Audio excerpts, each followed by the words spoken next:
Hello everyone. तो एक नई कंपनी के बारे में डिस्कशन करेंगे।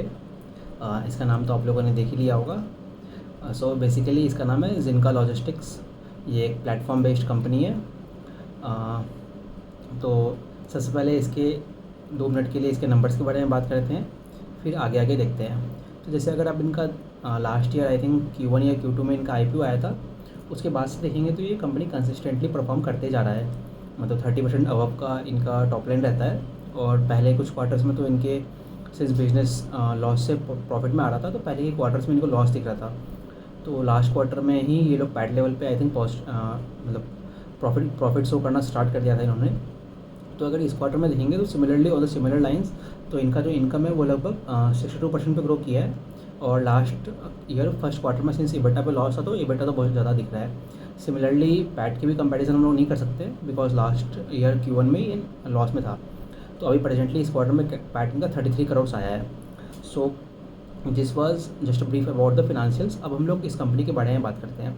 तो बेसिकली ये कंपनी की अगर आप हिस्ट्री देखोगे तो पहले पहले भी ये लोग बेसिकली पहले तो ये किस सेक्टर में है, तो ये लोग जो ट्रांसपोर्ट जो बेसिकली ऑपरेशन है, बेसिकली लोड की जो ट्रांसफ़र होती है एक पर्टिकुलर लोकेशन से दूसरे पर्टिकुलर लोकेशन से, फिर जो लॉन्ग रेंज ट्रक ऑपरेटर्स होते हैं, मतलब दो तरह की पार्टीज़ होगी। एक को तो लोड्स प्रोवाइडर्स होंगे, जो कि सप्लाई साइड कह सकते हो, सॉरी सप्लाई साइड कह सकते हैं। और एक डिमांड ऑफ द ट्रकर्स, ताकि वो उस गुड्स को डिलीवर कर सके एक जगह से दूसरी जगह। इसको आप कंपेयर कर सकते हो जैसे डिलीवरी का बिजनेस मॉडल होता है, जो बड़े बड़े कस्टमर्स के लिए FMCG कंपनीज़ हो गई, इन लोगों के लिए, या फिर जो अमेजन्स के जो हमारे ये डिलीवरी एजेंट्स होते हैं, मतलब जो इनके जो बड़े बड़े ट्रक्स वगैरह होते होंगे जो एक लोकेशन से दूसरे लोकेशन पहुँचाते हैं, ये उसी का एक डिफरेंट प्लेटफॉर्म बेस्ड वर्जन है। तो अगर आप पहले की इनके हिस्ट्री के बारे में बात करोगे, तो पहले ये जो मतलब थर्ड पार्टी वगैरह या फिर इंटरप्राइजेस वगैरह के लिए काम करते थे ये लोग। तो वहाँ पे ये लोग उनके लोड्स लेते थे और उसको सप्लाई करते थे। अब सप्लाई करते थे, ठीक। अब इसमें इशूज़ क्या आते थे, सिंस वहाँ पे आपका जो लोड है उसकी तो कमी नहीं है, because everyone wants to supply loads from a single location to other location. But issue कहाँ पे आता है, जो आपका जो ट्रक ऑपरेटर्स हैं। अब जनरली अगर आप देखोगे इस इंडस्ट्री को, तो जो इंडिया की जो ट्रकिंग इंडस्ट्री है वो लगभग 75% जो है वो ऑर्गेनाइज सेक्टर में है। मतलब जो प्लेयर्स हैं वो छोटे छोटे प्लेयर्स हैं यहाँ पे। तो जनरली वो 3 से 5 ट्रक्स ऑपरेट करते हैं। तो इसीलिए हमेशा जो ट्रक की जो सप्लाई साइड होती है वहाँ पे बहुत सारे इशूज़ आते हैं। और जनरली अगर आप देखेंगे तो इसमें बहुत सारे इंटरमीडियरीज होते हैं। तो मैनेजमेंट ये देख रही थी कि इसमें इनको बहुत सारे इशूज़ आ रहे थे, बिकॉज यहाँ पे जो ट्रक ऑपरेटर्स हैं और इंटरमीडियरीज के कारण बेसिकली सप्लाई साइड ऐसे नहीं हो पा रही थी। तो इसको बेसिकली कहते हैं कोल्ड स्टार्ट। मतलब जब सप्लाई ही नहीं है तो आप बिज़नेस को आगे कैसे बढ़ाओगे। तो बट फिर धीरे धीरे इन्होंने प्लेटफॉर्म के ऊपर मतलब प्लेटफॉर्म बेस्ड इन्होंने आना शुरू किया। तो जैसे जैसे अगर इनका जैसे बिज़नेस ट्रांसफॉर्म हुआ, तो मतलब पहले तो ये लोग अपने प्लेटफॉर्म के via payment services, tolling services provide करते थे। तो जो इनका बिज़नेस मॉडल है वो धीरे धीरे इनसे बढ़ के नई नई जो फैसिलिटीज़ है अपने प्लेटफॉर्म पे वो प्रोवाइड करना स्टार्ट किया इन्होंने। जैसे कि इनका और भी है, लाइक फ्यूल सेंसर्स हो गया, आपका फास्ट टैक्स में जो हम लोग पेमेंट करते हैं उसकी बात हो गई। और भी इनका जो ये हमने बात कर ली। फिर व्हीकल फिनांस हो गया, जैसे थर्ड पार्टी एजेंट्स होते हैं उनसे व्हीकल फिनांस की फीचर ये लोग प्रोवाइड करते हैं। फिर इंश्योरेंस हो गया, इंश्योरेंस प्रोडक्ट्स हो गया, जैसे ट्रक्स वगैरह के इंश्योरेंस होंगे।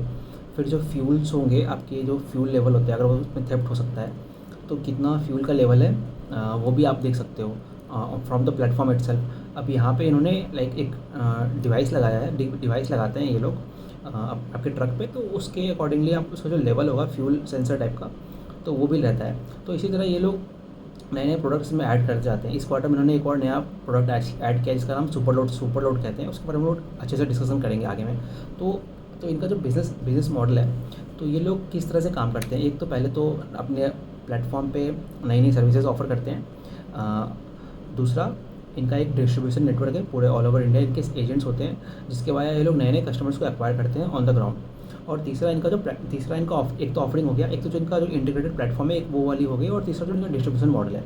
So this was all about the इनका बिजनेस मॉडल। अब अगर आप इनका प्रॉफिट एंड लॉस स्टेटमेंट देखोगे तो जैसे कि मैंने बात की कि इस क्वार्टर में 60% के ऊपर इनका टॉप लाइन आया और इनको बहुत ही अच्छा खासा ये आपको ऑपरेटिंग लेवरेज मिलता है। ऐसा क्यों होता है?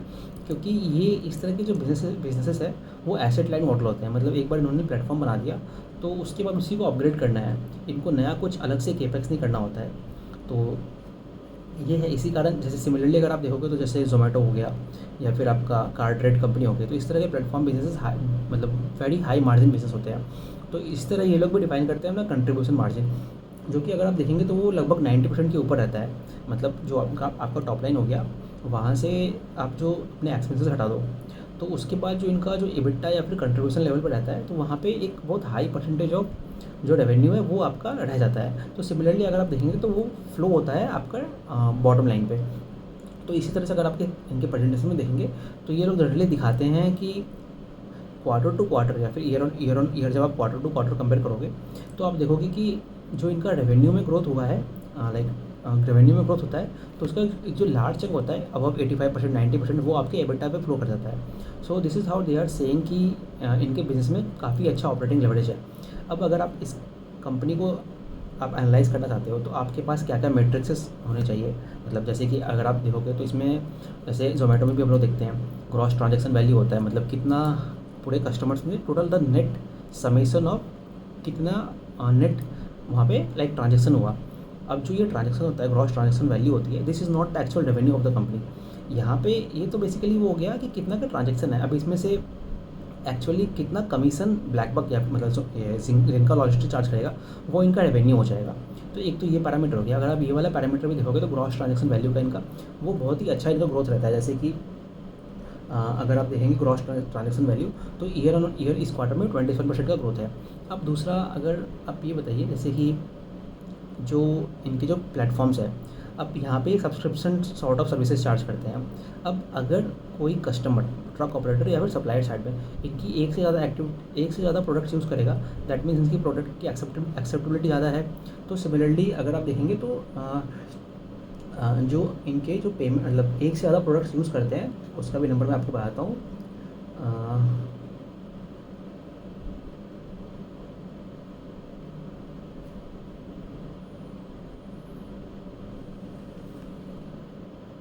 हाँ, जो इनका monthly transaction users using at least 2 services है वो भी उसमें भी लगभग 24% की इंक्रीमेंट है। सिमिलरली जो अगर आप कोई कस्टमर इनका एक दिन में कितना टाइम बिताता है इनके ऐप पे, अगर उसका भी अगर आप नंबर देखोगे तो लगभग वो इस क्वार्टर में 43.8 मिनट्स हो गया है। लास्ट ईयर इनका 41 मिनट्स था। अब ये तो बहुत सारे कारण हो सकता है, मतलब आपकी ऐप किस तरह की परफॉर्मेंस है वो भी देखना पड़ेगा। But again keeping other things aside, तो अगर इनका जो नेट टाइम है लोगों का जो ऐप पे यूज़ करते हैं वो भी बढ़ रहा है, which is also a good sign. तो दिस वॉज ऑल अबाउट इनका बिजनेस मॉडल है। तो हर पैरामीटर पे ये लोग अच्छा ही आगे ग्रो कर रहे हैं। ओके, अब जैसे मैंने ऑपरेटिंग लिवरेज की ऑलरेडी बात कर ली। अब अगर आप इनका देखोगे इन्होंने एक चीज़ और कहा है कि ये IPO लाने के पहले लास्ट 2 ईयर्स तक अपना जो इनके बिजनेस लॉस में थी तो वहाँ पे ये बेसिकली अपने प्लेटफॉर्म को अपग्रेड कर रहे थे और जो अपनी सप्लाई साइड है वहाँ पे भी काम कर रहे थे, ताकि ये जो ट्रक ऑपरेटर्स है more and more truck operators को अपने प्लेटफॉर्म पे लाएं। And once they are on the platform, generally जब वो प्लेटफॉर्म पे थे तो वहाँ पे उन्होंने इनको आपका payment services and telematic services, पहले पेमेंट सर्विसेज में क्या आता है तो बेसिकली ये जो टॉलिंग वगैरह होते हैं आपके फास्ट टैग्स हो गए, हाँ ये वाले जो पैरामीटर्स हैं इनको पेमेंट सर्विसेज कह जाते हैं। या फिर अगेन लाइक उसमें एक और इन्होंने सर्विसेज ऐड किया है जो वॉलेट सर्विसेज होती है, लाइक उसको PPI कहते हैं। तो RBI से इनको मतलब मैंडेट मिल गया है, जिसके कारण ये लोग अपने कस्टमर्स जो है उनको वॉलेट सर्विसेज प्रोवाइड करना स्टार्ट कर दिया है। मतलब जो इनके ट्रक ऑपरेटर्स हैं वो अगर इनको कुछ फ्यूल मतलब लाइक पेट्रोल पंप पे फ्यूल परचेज करना है तो जस्ट उसी वॉलेट के वाया उसको पे करके परचेज कर सकते हैं। At the same time insurance services भी वे लोग प्रोवाइड करते हैं। तो ये सारी चीज़ें पेमेंट साइड की हो गई। अब टेलीमेटिक साइड क्या होता है, जैसे GPS ट्रैकिंग हो गई, फ्यूल सेंसर्स हो गया, ये सारे टेलीमेटिक सर्विसेज हैं। एंड ये सारी चीज़ें प्रोवाइड करके कस्टमर्स को, सिंस कस्टमर जो है इनका ट्रक ऑपरेटर्स है उनको इसमें वैल्यू दिख रहा है कि एक छोटा सा अमाउंट दे के वो अपने पूरे जो ट्रक की जो फ्लीट है उनकी उसका क्या लाइक किस तरह से वो ऑपरेट कर रहा है, अलग अलग देश के अलग अलग कोने में कहाँ तक पहुँचा है। तो ये सारी चीज़ें देख पाते हैं। तो ऑफकोर्स दिस इज़ हाउ ये सारी चीज़ें इनकी प्लेटफॉर्म पे ऑनबोर्ड हो गई। And once they are onboarded तो ये सारी जो कोर सर्विसेज प्रोवाइड करके इन्होंने लोगों को इस पे ऑनबोर्ड किया and once they are onboarded यहाँ पे से वो लोग उनको क्रॉस सेल करते हैं अपने प्रोडक्ट्स, जिसमें अगेन जो इनकी सुपरलेट्स वाला इस क्वार्टर में ऐड हुआ है, जैसे कि इंश्योरेंस सर्विसेज हो गई। तो हालांकि इंश्योरेंस सर्विसेज को ये लोग अपना एक मतलब पूरे स्केल अप नहीं करेंगे इस बिजनेस मॉडल को, बट जस्ट एक लाइक मार्जिन एक्रेटिव आप कह सकते हो। तो वहाँ पे भी इनका ये 2 सेगमेंट होता है, तो थर्ड पार्टी से प्रोवाइड कर दे या फिर खुद की लाइसेंसिंग लेके प्रोवाइड कर दे। सो और इसके हाँ, और जैसे ये तो इसकी कोर बिजनेस हो गए, और अगेन जो ग्रोथ बिजनेस है वहाँ पे वो नई नई एक्टिविटीज़ ऐड करते जाते हैं। तो दिस इज़ हाउ इनके बिजनेस एक्सपांड कर रहा है। अब जैसे मैंने ऑपरेटिंग लेवरेज की बात की थी कि भाई इनका पिछले 2 साल से पहले तो ये लोग लॉस में थे, तो अगर आप इनका लास्ट 8 से 10 क्वार्टर्स देखोगे तो कंसिस्टेंटली जो इनका एबिटा है वो कंसिस्टेंटली उसका मार्जिन बढ़ रहा है और नेगेटिव लॉस से वो प्रॉफिट में आया है। दिस इज़ एक बहुत अच्छी तरह से बताता है कि बिजनेस आपका किस डायरेक्शन में जा रहा है। तो अगर आप ऐसे ही अगर इनका आप लास्ट 2 ईयर का आप अगर इनका देखोगे परफॉर्मेंस, तो उसमें भी ये चीज़ बिल्कुल रिफ्लेक्ट कर रही है। So this was all about the इनका परफॉर्मेंस के बारे में। परफॉर्मेंस तो बहुत ही अच्छा था। अब हम लोग बात कर लेते हैं इनके बिजनेस में और क्या क्या हो रहा है, लाइक और फ्यूचर में क्या किस तरह से लोग देख रहे हैं। अच्छा, तो अब सबसे पहले तो हम लोग सुपर रोड्स के बारे में बात कर लेते हैं। तो सुपर रोड बेसिकली क्या है, पहले तो अगर आप जो इनका प्लेटफॉर्म है तो प्लेटफॉर्म के बारे में समझ लेते हैं। प्लेटफॉर्म पे आपके एक तरफ ट्रक ऑपरेटर्स हैं और एक तरफ आपके जो सप्लायर्स हैं, लाइक जो लोड्स प्रोवाइड करेंगे, ठीक है। तो ट्रक अब इस बिज़नेस में मतलब जैसे ठीक है, कॉम्पिटिशन वाली बात बाद में करेंगे। तो अगर आप देखोगे तो एक तरफ तो आपके मतलब सप्लायर बहुत अलग अलग तरह के सप्लायर्स आ गए आपके पास। तो उन सभी को अपना सामान माल जो है एक जगह से दूसरी जगह भेजना है, तो उनको डिफ़िकल्टी होती है आपके ट्रक ऑपरेटर्स को फाइंड करने के लिए। तो वो लोग जो अपनी लोड्स हैं उसको अपने प्लेटफॉर्म पे लिस्ट करेंगे, ठीक है, under this super road platform जो है इनका। हालांकि ऑल्दो इसका अभी रेवेन्यू कंट्रीब्यूशन बहुत कम है, वो धीरे धीरे आगे बढ़ेगा। But again coming back to the point, तो इस तरह से ये लोग लोड्स अपने प्लेटफॉर्म पे लिस्ट करेंगे। अब जो ब्लैक बक है जिनका जो है इनका, वो सारे लोड्स की एक तरह से ओनरशिप खुद में ले लेगा। अब ये सारे जो लोड्स हैं वो एक तरह से जिनका के पास आ गए, जिनका के प्लेटफॉर्म के पास आ गए। अब now they will assign these loads to the truck operators based on the like कौन कहाँ तक लेके जाएगा, depending upon the routes and other things, वो उसको सप्लाई करेंगे। अब ये जो फुल स्टैक है, मतलब ये पूरी चैनल है, इसको बेसिकली ये लोग कंट्रोल करेंगे। इसमें क्या आएगा, जो उसकी पूरी ट्रैकिंग हुई, क्या सामान वहाँ तक पहुँचा है कि नहीं पहुँचा है। दूसरा जो पेमेंट्स है, लाइक आपके सप्लायर से ट्रक साइड पे, और ट्रक पे जो एक्नॉलेजमेंट है कि भाई ये सामान डिलीवर हो गया, ये सारा जो स्टैक जो मैनेज करना है वो वाया प्लेटफॉर्म जिनका करेगा।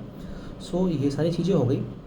और इसी के साथ ये लोग अगेन इसमें आपकी क्रॉस जो बाकी सर्विसेज है, वैल्यू एडेड सर्विसेज है, अगेन वो टेलीमेटिक्स वगैरह वाली चीज़ें, वो सारी सर्विसेज सेल करेंगे। और अगर इनको आगे जाके कुछ नया सर्विसेज में ऐड करना है तो वो भी इसमें ऐड हो सकता है। तो हाँ, तो ये सारी चीज़ें हो गई। हाँ, एक और चीज़, अब जैसे ये जो सुपर लोड्स वाला बिजनेस है, सिंस इनके पास तो सप्लायर ट्रक्स की तो इनफ अवेलेबिलिटी हो गई। अब अगर इनको नए क्लाइंट्स इनमें इनको ऑनबोर्ड करना है, तो ये इनको क्या चाहिए, बेसिकली इनको सप्लायर के पास जाना है, जो इनकी डिस्ट्रीब्यूशन वाली टीम होगी वो सप्लायर के पास जाएगी एंड उनको वो समझाना है। एंड वंस मतलब basically the main issue is of getting that person. तो वो तो इनके जो क्लाइंट्स हैं वो उनको जाके अगर समझा पा रहे हैं, और this is how what they are saying कि ये 15 से 20 दिनों में उनको ऑनबोर्ड कर लेते हैं। तो इस तरह से इसका स्केल अप भी हो सकता है। अभी जो ये इनका जो ये प्रोडक्ट है ये नेसेंट स्टेज पे ही है, ठीक है। तो अभी ये इंडिया में 2 ही सिटीज़ में इसको स्टार्ट किए हैं। पहले तो ये लोग ऐसा कहते हैं कि अभी हम लोग बेसिकली प्लेबुक डेवलप कर रहे हैं। प्लेबुक मतलब क्या कि लाइक ये जो पूरा गेम है, लाइक ये जो प्रोडक्ट है इसको आगे जाके अगर एग्रेसिवली एक्सपांड करना है, तो पहले तो इनको खुद में कॉन्फिडेंस होना चाहिए कि भाई हम इसको पूरे अच्छी तरह से समझते हैं। तो ऑल्दो इनका जो रिस्पॉन्स है मार्केट से वो अच्छा मिल रहा है, बट अभी भी इसको उस लेवल पे इसको एक्सपांड नहीं कर रहे हैं। वो धीरे धीरे देखेंगे। यहाँ पे मैनेजमेंट 2 तरह की बात करता है, एक कैलोरी और एक मसल्स की बात करता है। कैलोरी जो है बेसिकली वो होता है जितना खाना हम खाते हैं। तो एक बार में आप कैलोरी बहुत ज़्यादा खा के आपके बेसिकली मैनेजमेंट कह रहा है, अगर आप बहुत सारा खाना खा लोगे, कैलोरीज ले लोगे, तो आपका जो टॉप लाइन है मतलब वॉल्यूम्स तो दिख जाएगा, बट वो सस्टेनेबल नहीं है, बिकॉज कैलोरीज अगर आप ज़्यादा लोगे तो उससे बहुत सारे इशूज़ होते हैं। So rather than focusing on the calories they are focusing on the muscles is what, वो आपको लॉन्ग टर्म में आपको हेल्प करेगा। तो मैनेजमेंट इसको इस तरह से समझाता है। Very good analogy of this. अब नेक्स्ट पॉइंट पे आते हैं। हाँ, अच्छा, एक और चीज़ अगर आप देखेंगे तो इस चीज़ जो बिजनेस है इसकी सीजनलिटी पे बात कर लेते हैं। तो अगर आप देखेंगे जैसे किसी ने क्वेश्चन पूछा था कि जो इनका जो एवरेज ट्रांजैक्शन मंथली वॉल्यूम्स है, वो अगर आप देखेंगे वो ऑल्दो बढ़ रहा है, बट उसका जो ग्रोथ रेट है, मान लो पहले 20% में बढ़ रहा था, अब वो मान लो पहले अब वो 15 या 16% पे आ गया, जस्ट एन एग्जाम्पल। तो उसका जो ग्रोथ रेट है वो कम हो रहा है। तो यहाँ पे अगर आपको देखना पड़ेगा, जैसे कि जनरल एक आप लॉजिस्टिक सेक्टर देख लीजिए, या फिर इन जनरल अगर इंडियन आप पूरे इकोनॉमी को ही देखोगे, तो जो क्वार्टर वन होता है, अलग अलग सेक्टर्स में बैंकिंग होगी, मतलब बहुत सारे सेक्टर्स में जनरली Q1 जो होता है वो एक वीक क्वार्टर होता है। क्यों? एक तो समर सीजन्स हो जाते हैं इसमें, और दूसरा आपकी मानसून हो जाती है, तो इसलिए जो मूवमेंट ऑफ पीपल है वही कम हो जाता है। तो इसीलिए अगर आप देखेंगे तो Q1 जनरली इनका वीकेस्ट क्वार्टर होता है, और Q2 उसके बाद, Q3 and Q4 are the strongest quarter. So management का कहना है जैसे जैसे साल आगे बढ़ेगा तो आपके जो एवरेज ट्रांजेक्शन वॉल्यूम्स है वो भी नॉर्मलाइज हो जाएंगे और बढ़ते रहेंगे इसी तरह से। हाँ, एक और चीज़ अगर आप देखेंगे तो ऑल्दो यहाँ पे जो ट्रांजेक्टिंग वॉल्यूम है वो आपको घटता हुआ दिख सकता है, बट सिंस पास्ट में वो तो पूरा क्यूमुलेटिव हो गया है, मतलब पिछले क्वार्टर्स में भी कस्टमर्स इनके प्लेटफॉर्म पे ऐड ही हुए हैं। तो जो जब आप रेवेन्यू देखोगे तो वहाँ पे आपको एक बड़ा जंप दिखता है। So this is not a dichotomy, तो this is how they are explaining the thing. Now let us talk about the competition in this sector. अब जैसे जब हम लोग इस कंपनी के हिस्ट्री के बारे में बात कर रहे थे, तो वहाँ पे देखा कि सबसे बड़ा इशू क्या है, जो ट्रक ऑपरेटर्स हैं उनको लाना सबसे बड़ा इशू है। अब जैसे जैसे सपोज़ कीजिए आपके पास लोड्स है और मैं ट्रक ऑपरेटर हूँ। अब आपके आप जो लोड्स प्रोवाइड करोगे मुझे, वो तब तक एक जगह से दूसरी जगह नहीं पहुँचेगा जब तक आपके पास ट्रक ऑपरेटर्स नहीं है। और ट्रक ऑपरेटर्स कब तक नहीं आएंगे? जब तक अगेन सामने वाले के पास लोड नहीं है। तो ये एक दोनों तरह का इशू हो गया, मतलब लाइक चिकन एंड एग वाला केस हो गया।